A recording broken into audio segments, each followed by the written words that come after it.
My name is Lexi Guthrie, 33 years old, a sergeant in the United States Army, and I am currently standing in front of my father's casket in my full dress blues. As the pastor finishes his prayer, Karen, the stepmother who has infested my home for 6 years, leans in close to my ear. She does not offer condolences. Instead, she hisses through her teeth, loud enough for the neighbors in the front row to hear. "Stop with the fake tears. Your father told me before he died that you are just a stray he took in. He never loved you. The entire estate, the house, and Guthrie Construction belonged to Charles, my son. That is the only bloodline he recognized." She looks at me with triumph, expecting me to collapse or scream like a lunatic so she can play the victim. But she doesn't know that inside my left breast pocket, right beneath my medals, sits a USB drive and a DNA test result that my father's lawyer handed to me this very morning. Let me know where you are listening from and hit that subscribe button if you believe that a soldier might get ambushed. But she never surrenders to traitors within her own family. The scent of lilies in St. Mark's Chapel was thick enough to choke a person. It was that cloying, heavy sweetness that tries too hard to mask the smell of death, but only ends up making it more obvious. I stood at the position of attention, my spine locked straight against the back of the pew, encased in the rigid wool of my army dress blues. My white gloves were clenched so tight around the brim of my cover that I could feel the seams biting into my skin. My eyes were fixed forward, locked onto the mahogany casket draped in the American flag where my father, Thomas Guthrie, lay resting. It should have been a moment of silence, a moment of honor. But there was no peace here. Not with Karen sitting 3 feet away. She was in the front row, putting on the performance of a lifetime. She dabbed at dry eyes with a delicate lace handkerchief, letting out calculated sobs at perfect intervals. But I knew those tears weren't for Dad. They were for the audience. They were for the neighbors, the church ladies, and the business partners filling the pews behind us. Next to her sat Charles, her 22-year-old son, my stepbrother. He was slumped in the pew, wearing a black suit that looked far too expensive, a suit I knew for a fact was bought with a swipe of my father's credit card while Dad was in the ICU. But that wasn't what made my blood boil. It was the flag. The ceremonial folded flag, the triangle of blue and stars that represents a life of service, was sitting on his lap. He was holding it casually, carelessly, like it was a throw pillow or a piece of junk mail he hadn't bothered to toss yet. Under the shelter of his suit jacket, I saw the blue glow of a smartphone screen reflecting on his face. He was scrolling through social media during the eulogy, occasionally covering a yawn with the back of his hand. He looked bored. He looked like this was a detention hall he couldn't wait to leave, not the funeral of the man who had paid for his college, his car, and his lifestyle for the last 6 years. The pastor finally nodded, signaling the start of the final viewing. It was time. My body moved on instinct. I took a step forward toward the aisle, intending to be the first to salute my father. But a hand shot out, blocking my path. It pressed firmly against the medals on my chest. It was Karen. She looked up at me, her face blotchy from the fake crying, but her eyes were dry and sharp as razor blades. "Charles goes first," she said. Her voice wasn't a whisper. She pitched it just loud enough to carry to the first 2 rows of mourners. "He is the son. He is the new man of the house. The order must be respected, Lexi." I froze. The audacity hit me like a physical blow. Charles didn't even look at me. He just smirked, a little twitch at the corner of his mouth, and stood up. He adjusted that expensive silk tie, pushed past me, and strutted toward the casket. He didn't bow his head. He didn't place a hand on the wood. He just stood there for a brief second, checking his reflection in the polished brass handle of the coffin before moving on. A ripple of whispers went through the chapel. I swallowed the lump of rage forming in my throat. I took a step back. Discipline. Maintain bearing. I would not make a scene in God's house. Then it was my turn. I walked to the casket, my dress shoes clicking rhythmically on the hardwood floor. I removed my right glove and placed my bare hand on the rough fabric of the stars and stripes covering the wood. The cold from inside the casket seemed to seep through the flag, chilling my fingertips. "I'm home, Dad," I whispered, my voice breaking just a fraction. "I'm finally here." Suddenly, I felt a hot, humid breath on the back of my neck. Karen had followed me up. She was standing right in my personal space, invading the final private moment I had with my father. She leaned in, her lips almost brushing my earlobe. "Stop acting, Lexi," she hissed. The sound was like a viper sliding through dry grass. "Your father told me everything the night he died. He said you are just a stray he took in out of pity. He regretted adopting an ungrateful brat like you." My heart hammered against my ribs. The world seemed to tilt on its axis.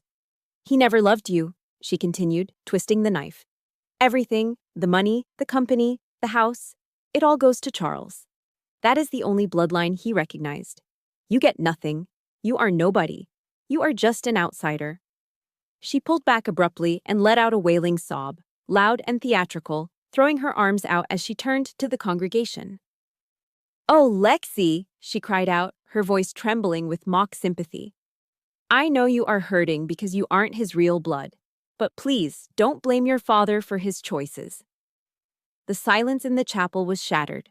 The murmurs erupted into a buzz of shocked conversation. I could feel the eyes boring into my back. I looked up and saw Mrs. Ruth, the neighbor who used to bake me cookies, looking at me with confusion and pity. I saw Pete, Dad's foreman, frowning deeply. They were buying it. They were believing the grieving widow. In that second, standing alone at the altar, I felt more isolated than I ever had in a combat zone. I looked at Karen, burying her face in her hands, and Charles, who was now openly grinning at me from the side. Panic started to rise in my chest, hot and suffocating. But then, a voice cut through the noise in my head. It was the voice of my drill sergeant from basic training, screaming over the sound of live fire. In an ambush, panic is death. Assess, adapt, overcome. I took a deep, shuddering breath, forcing the air into my lungs. I did not scream. I did not cry. I simply nodded, once, slowly.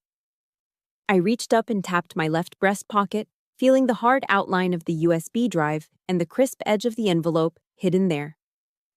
I looked Karen dead in the eye. My face was a mask of stone. "Go ahead and laugh, Karen," I thought. "The ambush didn't start today. It started 4 days ago, and you have no idea what's coming for you. To understand the fire burning inside me at the funeral, you have to go back 4 days. You have to understand that the ambush didn't start in the chapel. It started 400 miles away, on a dusty field at Fort Bragg, North Carolina. 1, 2, 3, 4. The chant of the new recruits echoed across the training grounds, rhythmic and powerful. The sun was beating down on the back of my neck, sweat soaking through my camouflage uniform. But I felt alive. I was correcting the grip of a young private who was struggling with his rifle, my hands firm and steady. I loved the Army. I loved it because it made sense. In the military, life is binary. You meet the standard, or you don't. You do your job, you get promoted. You mess up, you do push-ups. There is no gray area. There are no lies. But then a vibration in my pocket broke the rhythm. My phone. Strictly speaking, I shouldn't have answered it on the drill pad. But when I pulled it out and saw the name Stepmom Karen flashing on the cracked screen, a cold knot tightened in my stomach. Karen never called. She only texted demands for money or complaints. If she was calling, the world had shifted off its axis. I signaled for a corporal to take over the formation and jogged to the edge of the dirt field, kicking up red dust with my boots. "Hello, Karen? What's wrong?" I asked, my breath hitching slightly from the run. There was a pause on the other end. No background noise, no crying, just a dead, static silence. Then, her voice came through, dry and brittle like dead leaves being crushed underfoot. "He's gone, Lexi. His heart stopped at 9 this morning. The doctor said it was a massive cardiac arrest. It was quick." I froze. My boots were rooted to the North Carolina clay. "What?" The word came out as a whisper. "What do you mean, gone? Dad?" "But he was fine. I just spoke to him last week."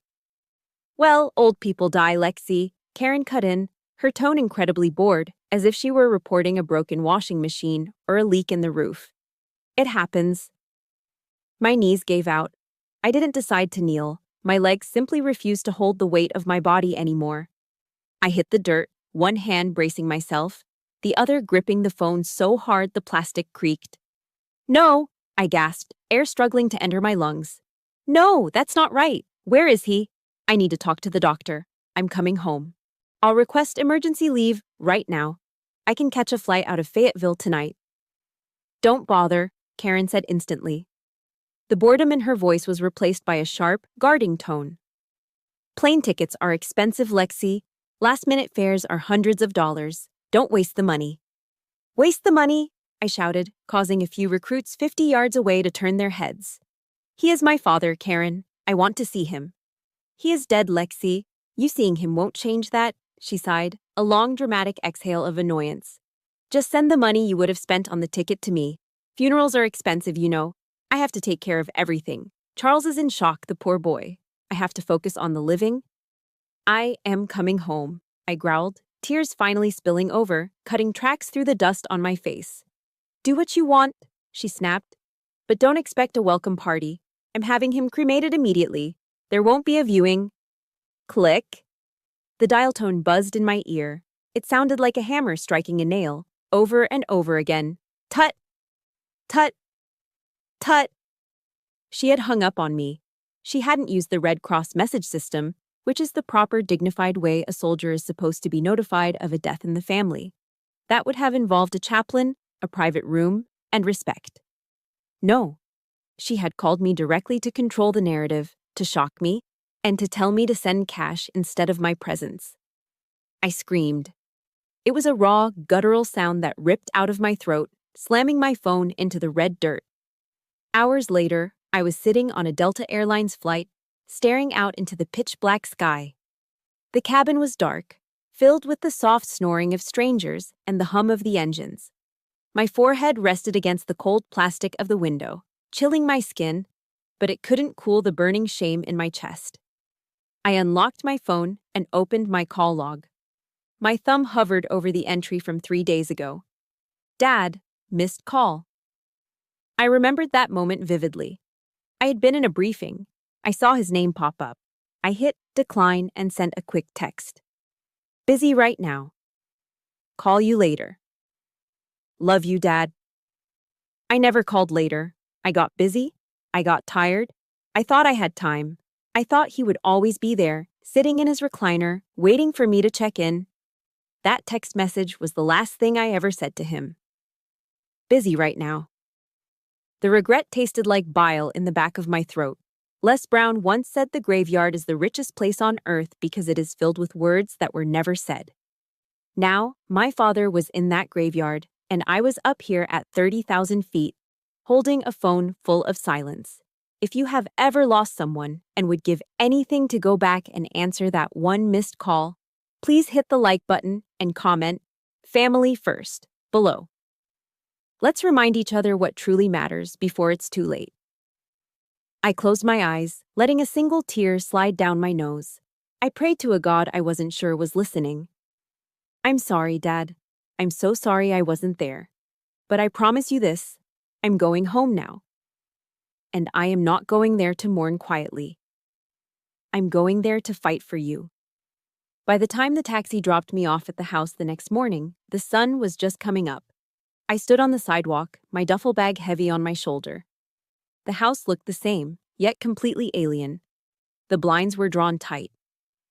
But what made my stomach turn was the front porch.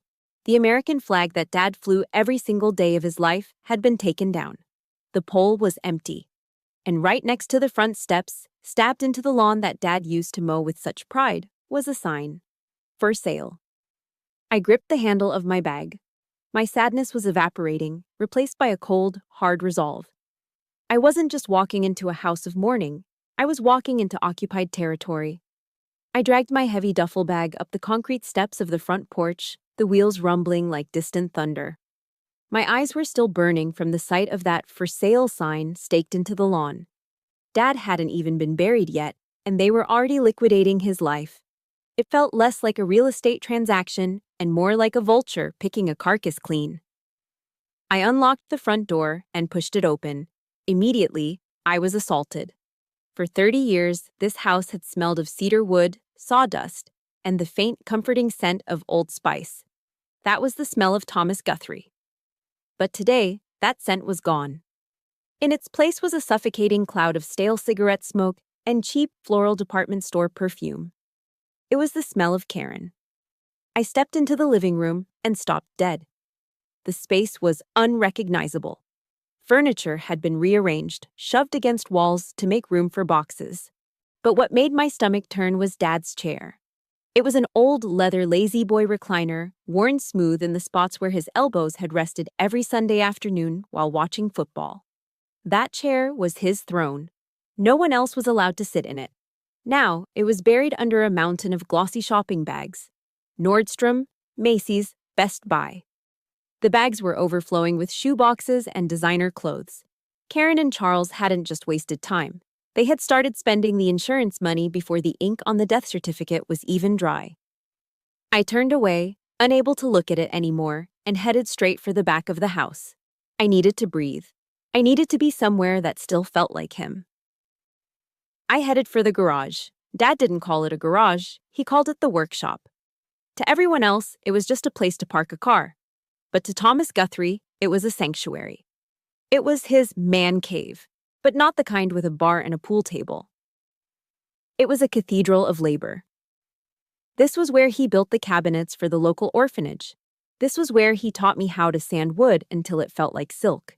It was always pristine. I opened the door, expecting the smell of sawdust. Instead, I smelled stale corn chips and energy drinks. I stood in the doorway, my grip tightening on the strap of my bag until my knuckles turned white. The sanctuary had been desecrated. The floor, usually swept clean enough to eat off of, was littered with crushed cans of Mountain Dew and empty fast food wrappers. Grease stains were smeared across the concrete, and in the center of the room, sitting on Dad's sacred workbench chair, was Charles. My stepbrother was wearing a pair of noise-canceling headphones that probably cost $300. He was staring intently at a massive 60-inch flat-screen television that had been mounted directly onto the pegboard wall, right over where Dad used to hang his handsaws. On the screen, a chaotic gunfight was blazing. Charles was playing Call of Duty. "Get him! Shoot him in the head! I'm a sniper, baby!" Charles screamed at the screen, his voice cracking. "You can't touch me." The irony hit me so hard it almost made me laugh. Here was a 22-year-old boy who had never done a push-up in his life, who complained if the air conditioning was too cold, pretending to be a warrior in the very room where a real man had spent a lifetime building a legacy. I stood there, a real sergeant in the United States Army, watching a cosplayer desecrate my father's memory. But then I saw his feet. Charles was wearing a brand new pair of Air Jordan sneakers, the soles pristine and white, and he had them propped up on the workbench. Underneath his expensive heels lay a stack of wide blue paper, blueprints. They were the architectural drawings for the community center Dad had been designing for free before he died. He had spent months on those drafts, agonizing over every angle, every beam. Now, they were being used as a footrest and a placemat for a bag of Cheetos. Something snapped inside me. It wasn't a loud snap. It was the quiet, terrifying click of a safety being disengaged. I walked across the garage, my boots silent on the oil-stained concrete. I didn't say a word. I reached out and ripped the headphones off Charles's head. "Hey!" Charles yelped, jumping in his seat. He spun around, eyes wide, fumbling with the controller. When he saw it was me, the fear in his eyes instantly dissolved into a sneer of arrogance. "What the hell is your problem?" He spat, grabbing a handful of Cheetos and stuffing them into his mouth. Orange dust rained down onto the blueprints. "Oh, the fake sister is home. Great." He leaned back, interlacing his fingers behind his head, looking at me with half-lidded, disrespectful eyes. "Mom said you were coming to sign the papers to renounce the inheritance," he said, chewing loudly. "Make it quick, all right? I'm in the middle of a ranked match. I don't have time for your drama." I looked down at the blueprints. There was a grease stain spreading across the drafting paper where a Cheeto had fallen. It was a small thing, a meaningless piece of paper to him. But to me, it was the final insult. It was the evidence that they didn't just want his money. They wanted to erase the dignity of his labor. I looked at Charles. I could have broken his nose. It would have been easy. I knew 6 different ways to incapacitate him before he could even stand up. But Dad didn't raise a thug. He raised a soldier. And soldiers pick their battles. I reached down and slowly pulled the blueprints out from under his feet. Charles laughed, a short barking sound, and turned back to his video game. "Just go away, Lexi," he muttered. "This is my house now." I rolled up the blueprints, brushing the orange dust off with a tenderness that contradicted the rage boiling in my veins. My eyes shifted from the stained paper to the back of his head. "Enjoy the game, Charles," I said, my voice low and cold, cutting through the noise of the simulated gunfire on the screen. "Enjoy it while you can, because your playtime is about to be over." I turned on my heel and walked out. I didn't go to my old bedroom. I walked straight out the front door, got into my rental car, and drove. I wasn't going to cry. I was going to see a lawyer. I slipped out of the house around 5 o'clock in the afternoon. I told Karen I needed to drive to the gas station to buy a pack of cigarettes, even though I hadn't smoked since basic training. She didn't even look up from her catalog of expensive urns. She just waved a hand dismissively, probably relieved to have me out of her sight so she could continue calculating how to spend my father's life savings. I walked out to the driveway and climbed into the cab of Dad's Ford F-150. It was an older model, a beat-up workhorse with a dent in the rear bumper where he had backed into a cement mixer 10 years ago. As I turned the key, the V8 engine roared to life with a familiar, throaty rumble that vibrated through the seat. I rested my hands on the steering wheel, gripping the worn leather where his hands had been just days ago. For a moment, it felt like he was sitting right there in the passenger seat, smelling of sawdust and peppermint gum. I didn't go to the gas station. I drove to the edge of town, pulling into a small gravel lot behind a barber shop. There, tucked away from the main street, was a small office with a weathered oak sign. Whitaker and Associates, attorneys at law. Mr. Whitaker was 65 years old, a former Marine with a haircut that was still high and tight and a handshake that could crush a walnut. He was waiting for me. "Enter, Sergeant," he boomed as I opened the door. The office looked like a time capsule. It smelled of old legal paper, gun oil, and quality alcohol. On the wall behind his desk hung a black and white POW MIA flag, and mounted right above it was an antique double-barreled shotgun. It was a room that commanded respect. Whitaker motioned for me to sit and slid a crystal glass across the heavy mahogany desk. He poured 2 fingers of amber liquid from a decanter. "Kentucky bourbon," he said. "Your dad's favorite. Drink up. You're going to need it." I took a sip. The alcohol burned pleasantly on its way down, settling my nerves. "Karen said she fired you," I said. "She tried," Whitaker grunted. "But your father gave me strict instructions. If Karen called to report his death, I was to sit tight and wait for you to walk through that door. He knew you would come." He leaned forward, his expression softening. "Lexi, about a month ago, Tom came to see me. He looked terrible, and it wasn't just his heart condition. It was a sickness of the soul. He had discovered that Karen had siphoned $50,000 out of the construction company's operating account. She used it to buy that sports car for Charles." My jaw tightened. $50,000. That was the payroll money. "That wasn't the worst of it," Whitaker continued, his voice dropping an octave. "The money was just theft. The emotional betrayal was what killed him. He told me he overheard a phone conversation Karen was having with you."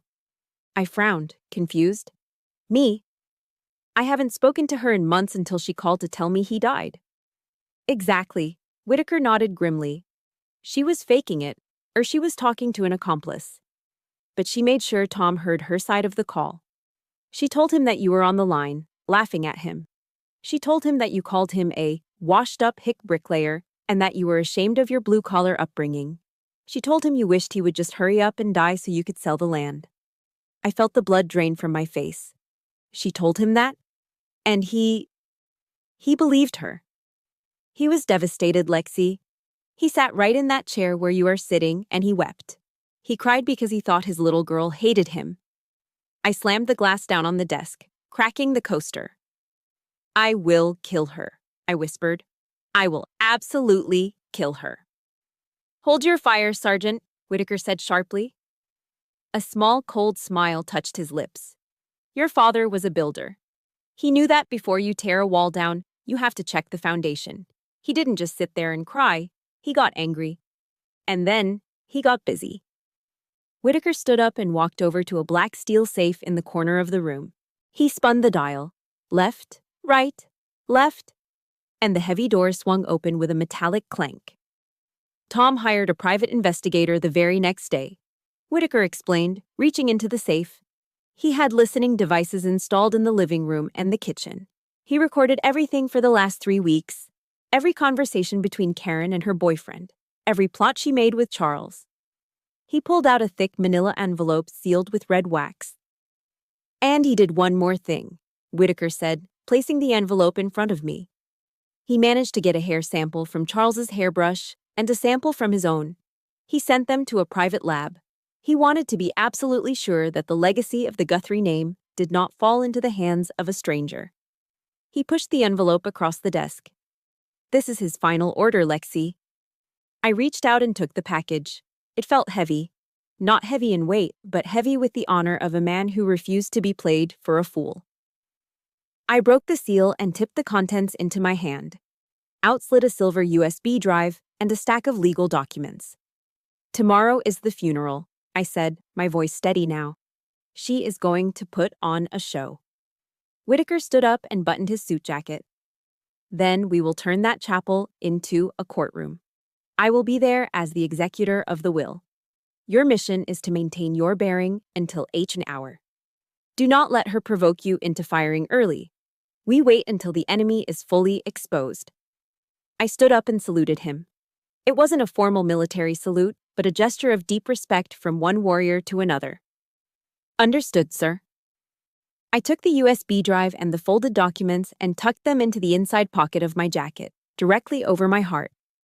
I could feel the hard edges pressing against my ribs. It wasn't just evidence, it was ammunition. And I was fully loaded. I pulled my father's Ford truck into the driveway around 6:30.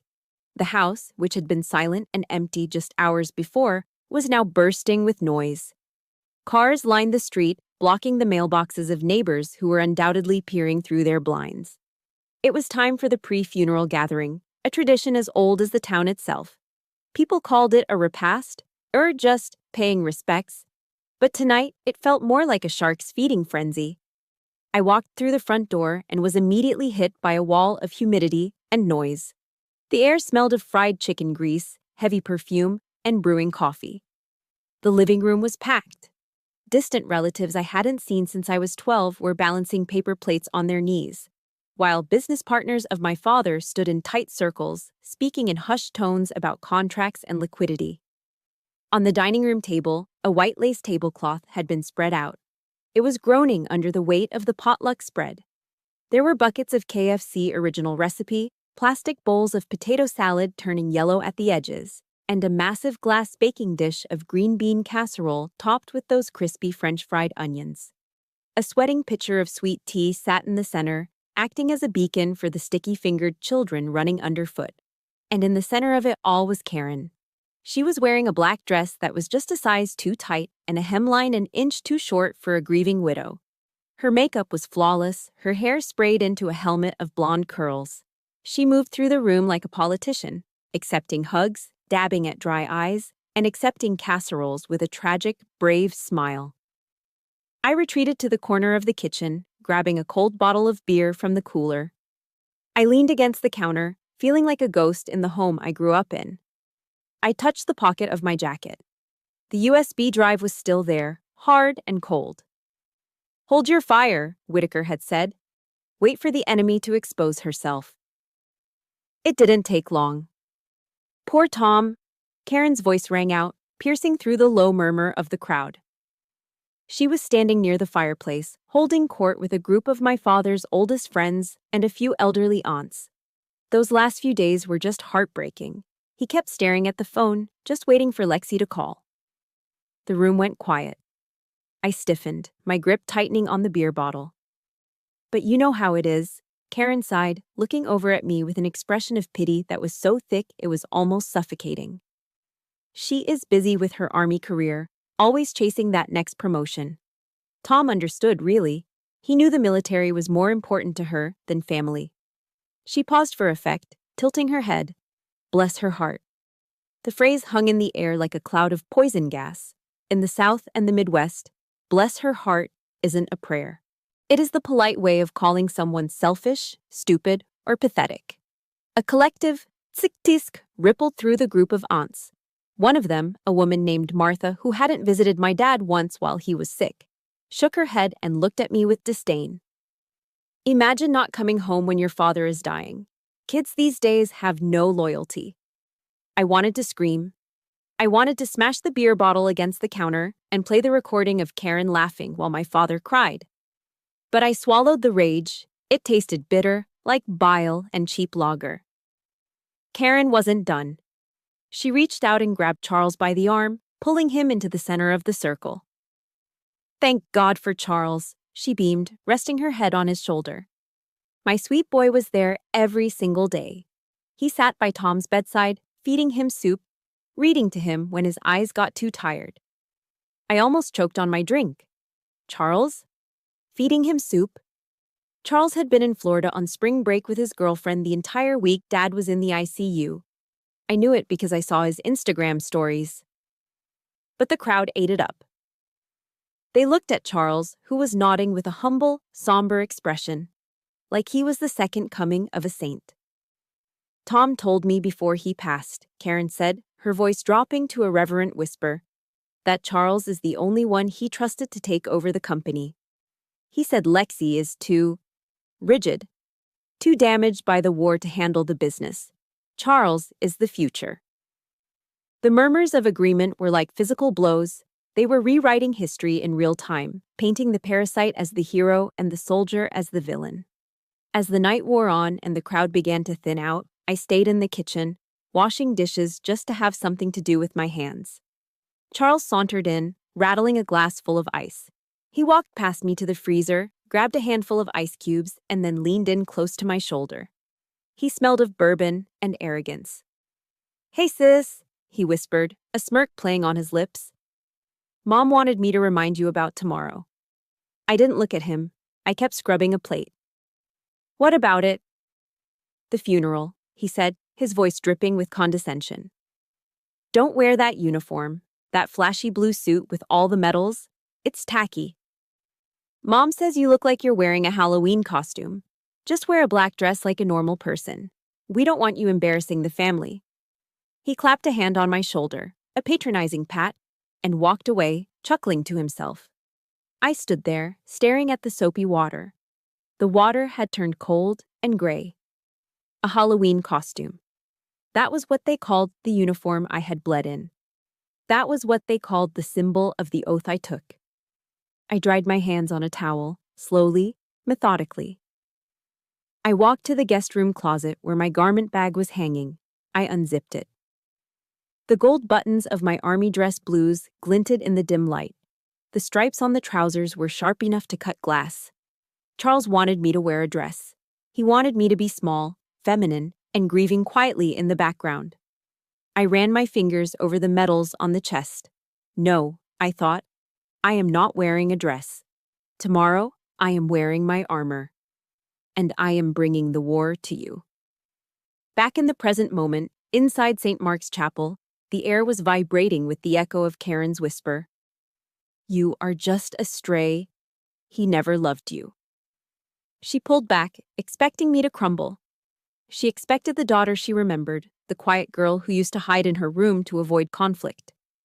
But that girl didn't exist anymore.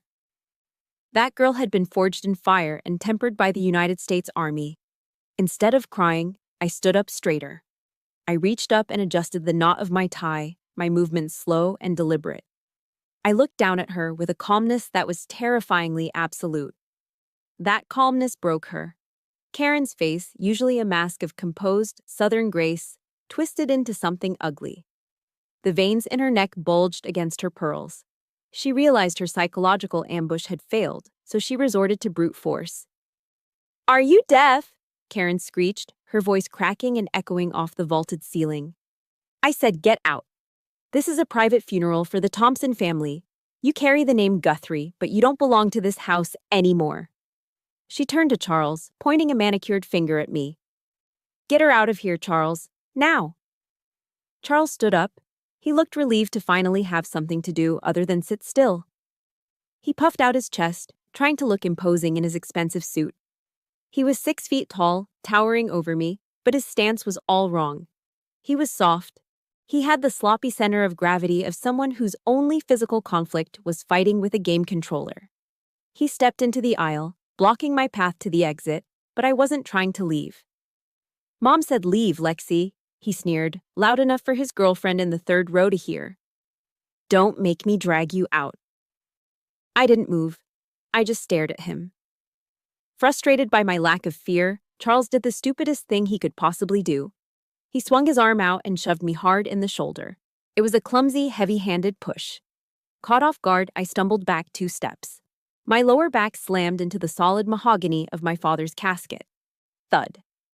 The sound was sickening. The heavy wooden coffin shifted on its stand. My service cap, the white peaked hat that is part of my dress blues uniform, was knocked from my head. It tumbled through the air and landed upside down on the floor, rolling to a stop at Karen's feet. The entire chapel gasped. It was a collective intake of breath that sucked the oxygen out of the room. In the second row, I saw 3 elderly men stand up simultaneously. They were Vietnam veterans, friends of my father. Their faces were red with rage, their canes gripped like weapons. They were ready to rush the altar. I held up a white-gloved hand, palm out, "Stand down." They hesitated, but they obeyed. This was my fight. I slowly bent down. I picked up my cover from the floor. I brushed a speck of invisible dust from the brim, taking my time. The silence in the room was heavy, suffocating. When I finally looked up, I didn't look at Charles as a brother. I didn't look at him as a human being. I looked at him as a target. Threat level 1. "You just made 2 mistakes, Charles," I said. My voice wasn't loud, but it projected to the back of the room with crystal clarity. "First, you just assaulted a non-commissioned officer of the United States Army." Charles blinked, his bravado flickering. He took a half step back. "Second," I continued, stepping into his personal space, forcing him to look up at me. "And much more importantly, you just disturbed my father's sleep." Charles looked at me, and for the first time, he saw the violence I was holding back. He saw the soldier who had trained to kill people much scarier than a college dropout in a suit. He looked over his shoulder at his mother, his eyes pleading for help. "Mom," he squeaked. "Get her," Karen shrieked, though she was now clutching her purse to her chest like a shield. "Security. Someone call the police. She's ruining my husband's funeral." "That won't be necessary, Mrs. Thompson." The deep, booming voice didn't come from the altar. It came from the back of the chapel. The heavy double doors at the entrance burst open, banging against the walls. Sunlight flooded into the dim sanctuary, illuminating dust motes dancing in the air. 2 figures stood in the doorway, silhouetted against the afternoon sun like lawmen in an old Western movie. On the left was Mr. Whitaker, holding his battered leather briefcase. On the right was a man with shoulders as wide as a doorway, wearing a beige uniform and a gold star pinned to his chest. Sheriff Miller. The sheriff walked down the center aisle, his boots thudding heavily on the carpet. His hand rested casually near his service weapon, his eyes locked onto Charles. Whitaker walked beside him, his face as hard as granite. Karen's face drained of all color. She looked like she was about to faint. "You," she stammered. "What are you doing here? I fired you. I told you never to come near us again." Whitaker didn't stop until he reached the front row. He placed his briefcase on the communion table and looked at Karen with cold disdain. "You fired me, Karen," Whitaker said calmly. "But Tom didn't." I walked past a trembling Charles and stepped up to the podium. I grabbed the microphone and pulled it from its stand. A sharp squeal of feedback pierced the air, causing everyone to cover their ears. Screech! The noise cut through the tension like a knife. I looked out at the sea of faces, the neighbors, the friends, the strangers. If you believe that justice should always be served, no matter how long it takes, hit that like button right now and comment, "I stand with Lexi," below. Let's show them that they can't silence the truth. I reached into my jacket pocket, right over my heart. I pulled out the silver USB drive and held it up high, letting it catch the light. "You thought this was over, Karen," I said into the microphone. "You thought you could bury the truth along with my father. But you forgot one thing. My father was a Marine. He prepared for every contingency." I turned to the lawyer. "Mr. Whitaker," I commanded, my voice steady and unbreakable, "activate Protocol Alpha." Mr. Whitaker placed his laptop on the polished wood of the communion table. He didn't rush. He moved with the methodical precision of a man who had cleaned rifles under fire. He pulled a black audio cable from his briefcase and plugged it into the headphone jack, connecting the computer directly to the chapel's public address system. A sharp electronic ping echoed through the room, signaling the connection was live. That sound snapped Karen out of her shock. She realized with terrifying clarity that her control was slipping away. "No," she screamed, her voice shrill and desperate. "You cannot play that. That is privileged information. I am his wife." She lunged forward, her hands clawing at the air, aiming for the laptop. She moved faster than I expected, fueled by panic and adrenaline. But she didn't get far. Sheriff Miller took one heavy step to the side, placing his massive frame directly between Karen and the lawyer. He didn't draw his weapon, but he rested his hand casually, yet firmly, on his gun belt. It was a universal signal of authority in every small town in America. "Sit down, Mrs. Thompson," Miller said. His voice was low, rumbling like a diesel engine, leaving no room for argument. "Let Tom say his final words." Karen froze. She looked at the sheriff, then at the rows of staring faces behind her. She was trapped. Trembling, she backed away, collapsing onto the front pew.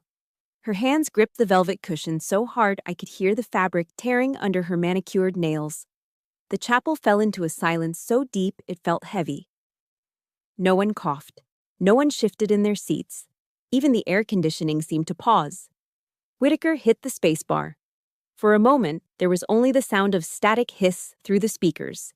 Then, a rhythmic, mechanical whoosh click filled the room. It was the sound of an oxygen machine. And then, my father spoke. "To my daughter, Lexi." The voice was weak, raspy, and breathless. It was the sound of a man whose lungs were failing him, a ghost speaking from the grave. A collective gasp rippled through the room. I bit my lips so hard I tasted copper.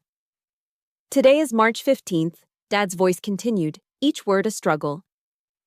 "If you are hearing this tape, I have already gone to meet the Lord. I am sorry, Lexi.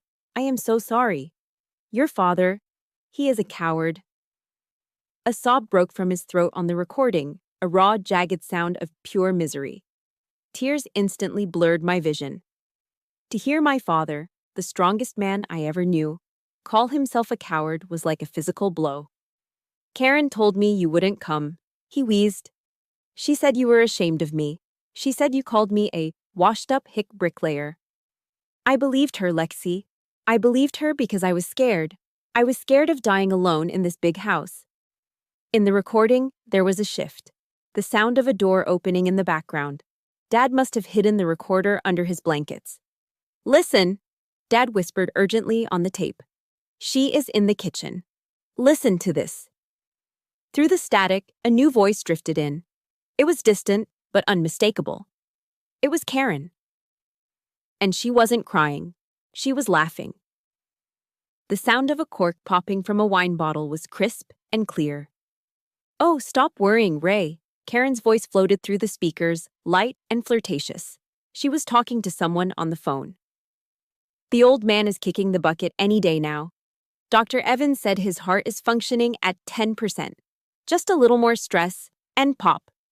She laughed again, the sound echoing chillingly in the silent chapel. "And don't worry about the brat," she continued. "I blocked her number on his phone. She thinks he's fine. By the time she finds out, he will be ash in a jar and the money will be in my account." The reaction in the chapel was visceral. People gasped in horror. Mrs. Ruth covered her mouth with both hands. The veterans in the second row were gripping the pews in white-knuckled fury. On the recording, the background noise faded as the door closed. Dad's breathing was heavy, labored. "She threatened me, Lexi," Dad said, his voice gaining a sudden, steel-like edge. "She made me sign the transfer papers for the company last week. She told me if I didn't sign them, she would put me in a state-run nursing home. The cheap one down on County Road 9. She said she would leave me there to rot in my own filth." A murmur of outrage swept through the room. Threatening a dying man with a nursing home was the lowest form of cruelty. "But she forgot who I am," Dad whispered. The weakness was gone from his voice now, replaced by the grit of a man who had survived the jungles of Vietnam. "I signed her papers, but I am a Marine. Once a Marine, always a Marine. We adapt. We overcome. I may be old, but I am not stupid." The sound of a heavy metal dial spinning clicked through the speakers, the sound of his safe opening. "I wrote a new will last night," he said. "And I did one more thing. Something I should have done 22 years ago when I married her." The recording clicked off. The silence that followed was deafening. For 10 seconds, no one moved. The truth hung in the air, naked and ugly. Then Karen shot up from her seat. Her face was wild, her eyes darting around the room like a trapped animal. "Fake!" she screamed, her voice shredding the silence. "That is a fake. This is AI. It's artificial intelligence. You can do anything with computers now. She made that up to frame me. My husband loved me. He loved Charles." She pointed a shaking finger at me, desperate to find an angle, any angle, to save herself. "You think you can fool these people with a deepfake recording? Everyone knows technology can fake a voice." She looked around for support, but she found none. The faces staring back at her were filled with disgust. I stepped back up to the microphone. My face was dry. I wasn't crying anymore. The sadness was gone, replaced by the cold, hard certainty of justice. "You want to talk about fake, Karen?" I asked, my voice echoing off the walls. "You want to talk about technology? Fine, let's talk about biology." I nodded to Mr. Whitaker. "Open the second envelope." Mr. Whitaker reached into the second envelope, his movements calm and precise.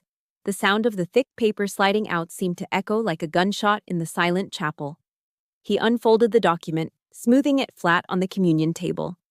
It bore the red, official seal of GeneTech Laboratories. He reached into his breast pocket and pulled out a pair of wire-rimmed reading glasses. He put them on slowly, letting the suspense build until the air in the room felt thin and electric. He looked over the rim of his glasses at Karen, then down at the paper. "This is a certified DNA paternity test," Whitaker announced, his voice projecting to the back of the room without the need for a microphone. "It was authorized by Thomas Guthrie himself 2 weeks ago." He cleared his throat. "Sample 1. Thomas Guthrie and Lexi Guthrie. Probability of paternity, 99.99%. He looked up. "Conclusion? Lexi Guthrie is the biological daughter of Thomas Guthrie." A wave of relief washed over me so powerful it almost knocked me to my knees. For 6 years, I had let her poison seep into my mind. I had let her make me doubt my own blood. But science didn't lie. From the second row, a few of the old veterans started to clap, a slow, rhythmic applause of validation. Whitaker held up a hand. "I am not finished." The clapping died down instantly. Whitaker turned his gaze to Charles, who was still standing near the altar, looking pale and confused. "Sample 2. Whitaker read, his voice dropping to a gravelly low. "Thomas Guthrie and Charles Thompson. Probability of paternity, 0.00%. He paused, letting the numbers hang in the air. "Conclusion. Thomas Guthrie is excluded as the biological father." The silence that followed was absolute. It was the silence of a world, shattering. Charles looked like he had been physically struck. He staggered back, his legs hitting the edge of the pew. He turned to his mother, his eyes wide with a mixture of horror and betrayal. "Mom," Charles whispered, his voice trembling. "Mom, you told me he was my dad. You told me my biological father died in a car crash before I was born." Karen's mouth opened and closed like a fish out of water. She was stammering, her face flushing a deep, ugly shade of crimson. Charles, listen to me. It was complicated. I did what I had to do. You lied, Charles said, his voice rising. You told me I was the heir. You told me I was the only one who mattered. The truth was naked for everyone to see. Charles wasn't the golden child. He was just another pawn in Karen's long con. She had tricked my father into marriage, likely claiming she was pregnant with his child, or using Charles to guilt him into support. She had erased a stranger's existence to secure a paycheck. I looked at Charles. The arrogance was gone. The swagger was gone. All that was left was a 22-year-old boy realizing his entire identity was a fabrication. She played you, Charles, I said softly, just like she played him. And now for the final matter, Whitaker interrupted, drawing the attention back to the podium. He pulled out the final document, the last will and testament. This will was drafted and notarized on March 11th, Whitaker stated. It supersedes all previous documents. In this document, Mr. Guthrie explicitly cites constructive fraud, undue influence, and mental duress as the reasons for the following changes. He looked directly at Karen. To my wife, Karen Thompson, and her son Charles Thompson, I leave nothing. You are hereby disinherited with cause, effectively immediately. Karen let out a strangled gasp, clutching her chest as if she were having a heart attack. All assets, Whitaker continued, reading the final clause, including the family estate, all liquid savings, and 100% ownership of Guthrie Construction, are transferred to my sole beneficiary and daughter, Sergeant Lexi Guthrie. No! The scream ripped out of Karen's throat, raw and animalistic. The facade of the grieving widow vanished completely. In its place was a woman who had just seen her retirement plan evaporate. That money is mine, she shrieked, her face contorted into a mask of pure greed. I earned it. I lived in that house. I cleaned up his mess. I wiped his ass when he was too weak to move. You can't take it from me. Blind with rage, she launched herself at Mr. Whitaker. She moved with terrifying speed, her hands hooked into claws, aiming for the documents on the table as if destroying the paper would change the reality. But she never reached him. A massive hand, rough as sandpaper and thick as a brick, clamped down on her shoulder. It was Pete Garrison, my dad's foreman. He had moved from the second row with surprising speed for a man of his size. He didn't shove her, he simply held her in place with the immovable strength of a man who had laid concrete for 40 years. That's enough, Karen, Pete growled, his voice deep and dangerous. Don't you dare touch good people with those dirty hands. He spun her around, forcing her to look at the crowd that now looked at her with nothing but revulsion. The game is over, Pete said. You lost. Charles, standing a few feet away, looked at his mother struggling in Pete's grip. He looked at the DNA results lying on the table. And for the first time in his life, he made a decision that didn't involve her. He shook his head, a look of pure disgust crossing his face. He reached up, loosened his tie, and threw it on the floor. Then, without a word, he turned his back on his mother and started walking toward the exit, leaving her alone to face the consequences. The silence that followed Charles's departure was short-lived. It was broken by the heavy, rhythmic thud of work boots hitting the hardwood floor. Behind Pete Garrison, who was still holding Karen firmly by the shoulder, movement rippled through the second and third rows of the chapel. It started with one man standing up, an older guy with gray hair and a back brace. Then, another stood. Then, 3 more. Within seconds, a dozen men had risen from their pews. These weren't the men in tailored suits who had been whispering about business deals during the eulogy. These were the men in flannel shirts buttoned to the neck. These were men in stiff denim jeans that were faded at the knees. Some of them still had fine white drywall dust clinging to their boots and calloused hands that looked like they were carved from oak. They were the crew of Guthrie Construction. They were the men my father had hired, trained, and looked after for 30 years. They moved with a silent, unified purpose, stepping into the aisle and forming a solid line behind Pete. They created a human wall, a wall of men, blocking Karen from the rest of the congregation. They stood shoulder to shoulder, a barrier of blue-collar loyalty that no amount of money or manipulation could breach. Pete Garrison looked down at Karen.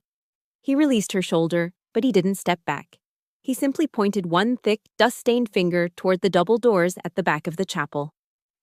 "You heard the lawyer, Karen," Pete said, his voice rumbling deep in his chest. "You have no authority here anymore. You are trespassing on Guthrie land. Now, you can walk out of here on your own 2 feet, or me and the boys can give you a personal escort. Ideally, we would prefer the second option." Karen looked at the wall of men. She looked at their faces, faces she had likely ignored or looked down upon for years. Now, they were the judges, and the verdict was unanimous. I stepped down from the podium. As I approached the aisle, the wall of men parted for me. They stepped aside with a reverence that brought a lump to my throat, creating a path for me to walk through. I stopped directly in front of Karen. She looked pathetic. The confident, scheming socialite was gone. Her mascara was running in black streaks down her cheeks, ruining her perfect foundation. Her expensive dress was wrinkled from her struggle with Pete. She was trembling, not with grief, but with the terrifying realization that her safety net had been set on fire. I raised my left arm and looked pointedly at my watch, a sturdy tactical field watch that had survived deployments in the desert. "It is currently 2 o'clock, I said, my voice calm and icy. "I am giving you exactly 1 hour." Karen blinked, her breath coming in shallow gasps. "What?" "1 hour," I repeated. "You are going to go back to the house. You are going to pack your clothes and your personal toiletries. And then you're going to leave." I leaned in closer, dropping my voice so only she could hear the steel in it. "And Karen, if one single thing is missing from that house, if one piece of silverware, one picture frame, or even a single rusty nail from my father's workshop is gone, Sheriff Miller will have a warrant for your arrest signed before you cross the county line. It will be grand larceny. Do you understand me?"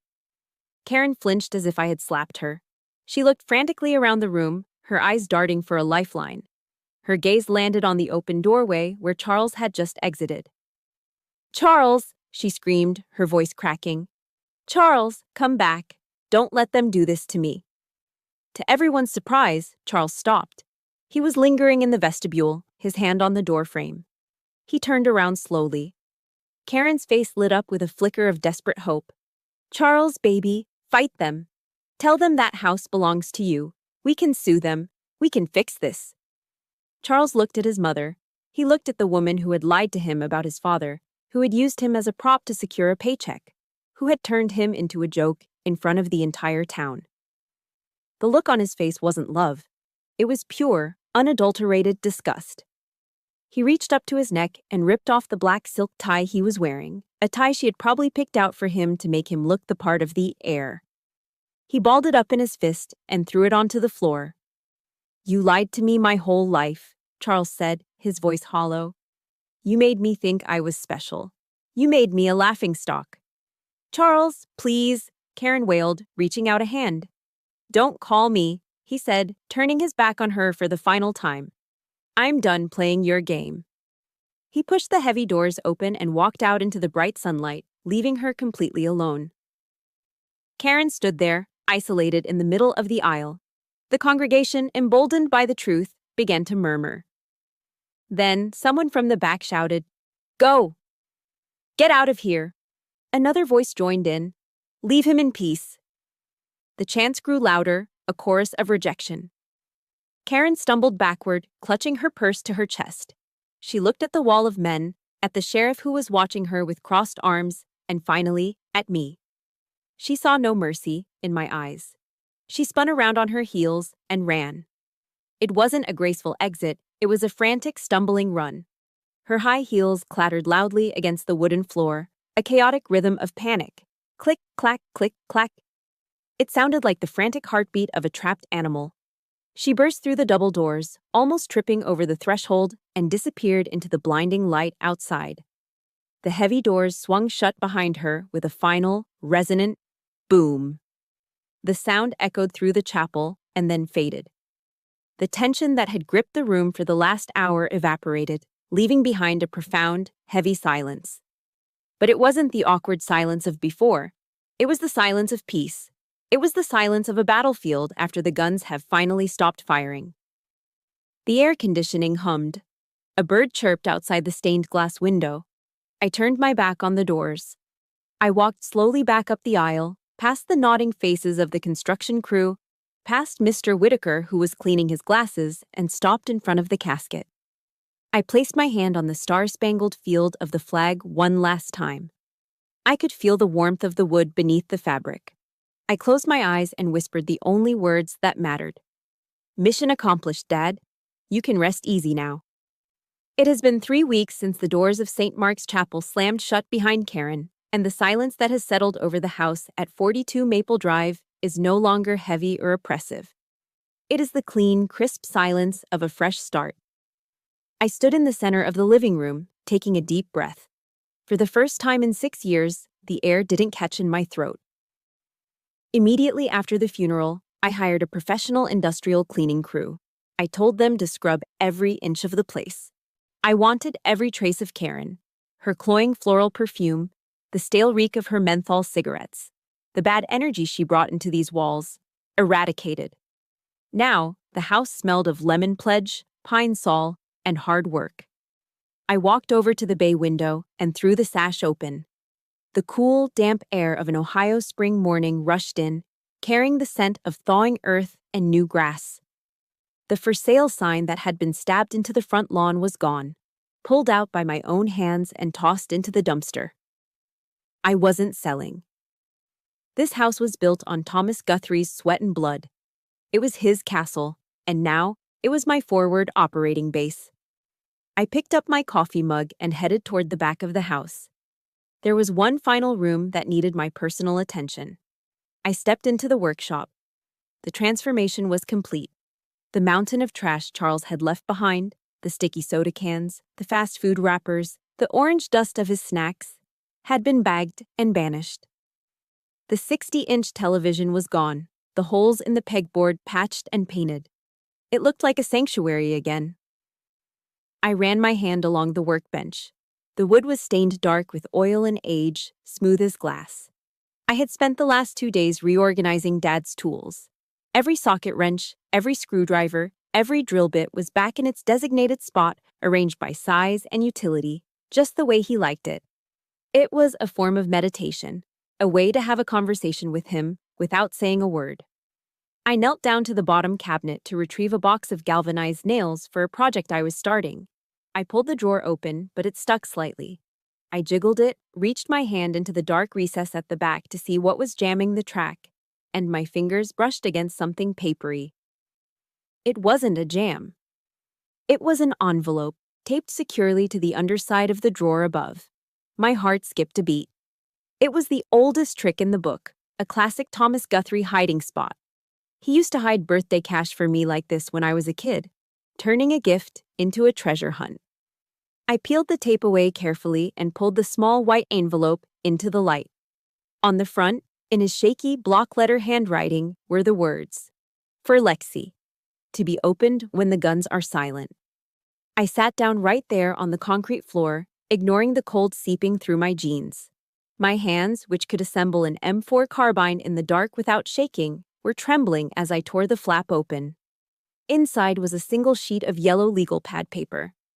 "To my dearest daughter, my bravest soldier," the letter began.